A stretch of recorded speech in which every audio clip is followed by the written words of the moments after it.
Hola, ¿se ha fijado que todos adoramos algo o a alguien? ¿Qué adora usted? ¿O a quién adora? Cada persona en este mundo tiene la necesidad de adorar. Nuestra adoración podría estar dirigida a donde no debería. Gracias por estar conectado a este canal y acompañarme en el estudio para esta semana. Gracias a usted que ya se suscribió. Y usted que no se ha suscrito, le invito a formar parte de esta comunidad, suscribiéndose y activando la campanita. En relación a lo que mencionaba hace un momento, un tema que debemos considerar con respecto a lo que estamos estudiando este trimestre es lo que trata la lección para esta semana, la adoración en la educación. Veamos pues las ideas principales de la lección. El versículo para memorizar lo encontramos en 1 Crónicas 16:29. Dad a Jehová la honra debida a su nombre. Traed ofrenda y venid delante de él. Postraos delante de Jehová en la hermosura de la santidad. En el estudio del domingo se nos afirma que todos adoramos algo. Esto es lo que decíamos inicialmente. Todos adoramos algo o a alguien. Adorar es algo que forma parte de nuestro ser.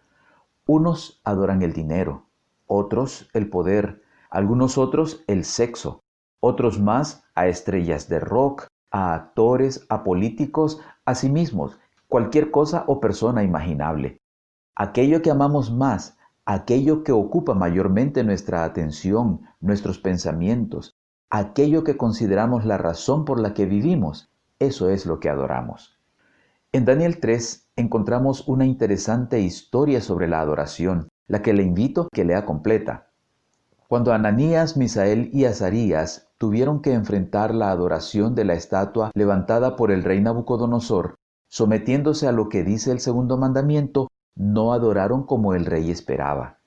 Ante la amenaza del rey de echarlos al horno de fuego ardiente por no adorar la estatua, ellos le dijeron lo que encontramos en Daniel 3, 17 y 18. He aquí nuestro Dios, a quien servimos, puede librarnos del horno de fuego ardiendo, y de tu mano, oh rey, nos librará. Y si no, sepas, oh rey, que no serviremos a tus dioses, ni tampoco adoraremos la estatua que has levantado. La adoración es tan importante que en el fin del tiempo del fin, antes de la venida de Cristo, llegará a ser fundamental. Así nos lo deja ver Apocalipsis 14:7 en el mensaje del primer ángel, diciendo a gran voz: Temed a Dios y dadle gloria, porque la hora de su juicio ha llegado, y adorad a aquel que hizo el cielo y la tierra, el mar y las fuentes de las aguas.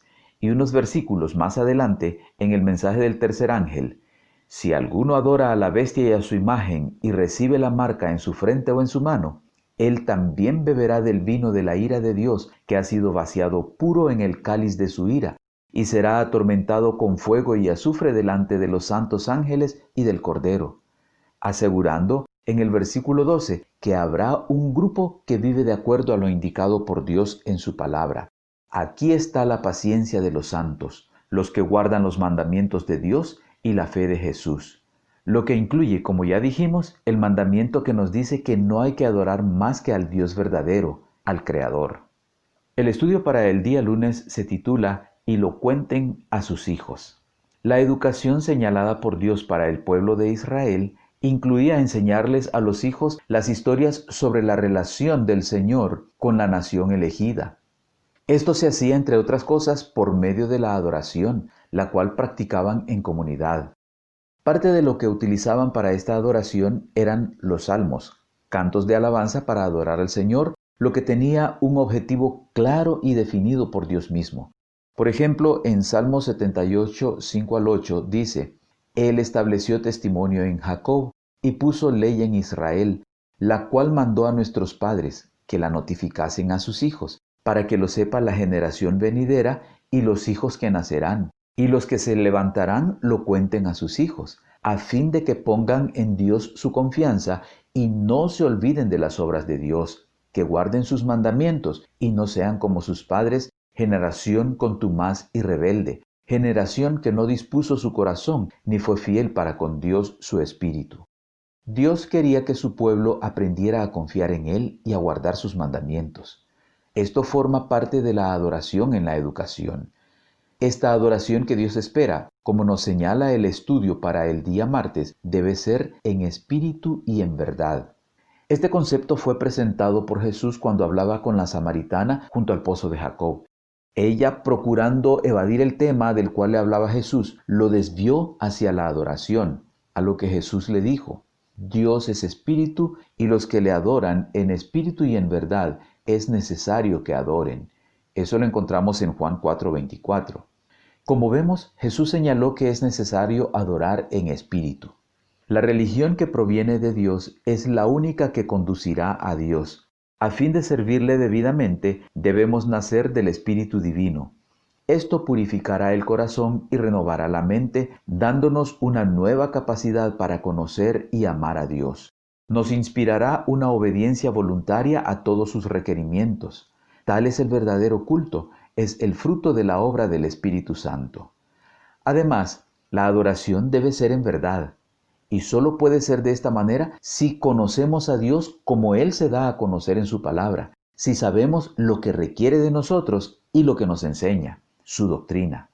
Esto implica que la adoración a Dios se deberá hacer como Él dice, como Él enseña y como Él espera que la hagamos. Debemos ser cuidadosos con la manera en que hacemos nuestra adoración, porque el espíritu sin verdad nos puede conducir a un sentimentalismo superficial, a actuar basados en las emociones, que son cambiantes. Por otro lado, la verdad sin espíritu nos puede llevar a un formalismo, al legalismo. Lo que debería suceder entonces es que los que adoran a Dios en espíritu y en verdad es necesario que adoren. El estudio para el miércoles nos habla de la hermosura de la santidad. En el primer libro de Crónicas, en el capítulo 16, se narra cuando el arca fue llevada a Jerusalén. David y los que él había encargado aclaman a Dios, lo alaban, lo adoran. El salmo que entonan para alabar a Dios dice en el versículo 29, «Dad a Jehová la honra debida a su nombre, traed ofrenda y venid delante de él, postraos delante de Jehová en la hermosura de la santidad». En el centro de la adoración, de la alabanza a Dios, de la enseñanza, debe estar Jesús. Su muerte sacrificial y sustitutiva, el plan de salvación, es lo que da significado y sentido a todo. La hermosura de la santidad implica lo que debía ser el pueblo de Dios, santo, apartado de las malas costumbres circundantes. La santidad de corazón y mente es lo que da significado y belleza a la adoración delante de Dios. Aún más, es la hermosura de la santidad lo que nos permite adorar al Señor, como ya dijimos, en espíritu y en verdad, y a vivir con honestidad e integridad. En el estudio para el día jueves veremos la idolatría en la educación. El pueblo de Israel estaba rodeado de idolatría y falsa adoración. Lo mismo sucede hoy. Nos encontramos rodeados de la idolatría moderna. Reconocer y contar todo lo que Dios ha hecho por nosotros, practicar la verdadera adoración, así como protegería al pueblo de Israel, nos protegerá en el presente de ser atrapados por la moderna idolatría y la falsa adoración. En Marcos 7:7-9 se registra lo que Jesús respondió a los fariseos y escribas, que le preguntaron por qué los discípulos no se conducían conforme a la tradición de los ancianos. Les dijo: pues en vano me honran, enseñando como doctrinas mandamientos de hombres, porque dejando el mandamiento de Dios, os aferráis a la tradición de los hombres, los lavamientos de los jarros y de los vasos de beber, y hacéis otras muchas cosas semejantes. Les decía también: bien invalidáis el mandamiento de Dios para guardar vuestra tradición. En eso consiste también el problema en el presente. Muchas de las enseñanzas están basadas en las ideas intelectuales del mundo actual, en muchos casos con conceptos totalmente contrarios a las enseñanzas de las Escrituras.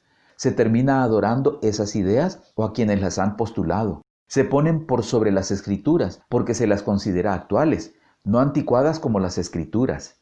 Se las cree ciertas en oposición a las Escrituras y para colmo se intenta agregarlas o se las agrega a la educación cristiana, comprometiendo la fe, torciendo y distorsionando las Escrituras. La adoración es fundamental en la experiencia cristiana.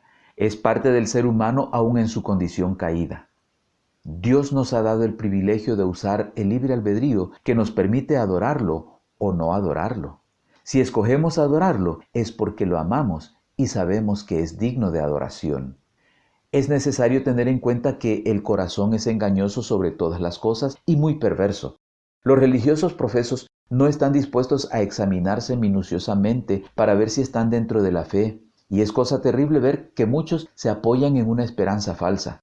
Algunos se apoyan en una antigua experiencia que tuvieron hace años, pero cuando llegan a este tiempo que exige que se efectúe un examen de conciencia, cuando todos debieran tener una experiencia espiritual diaria, no tienen nada que referir.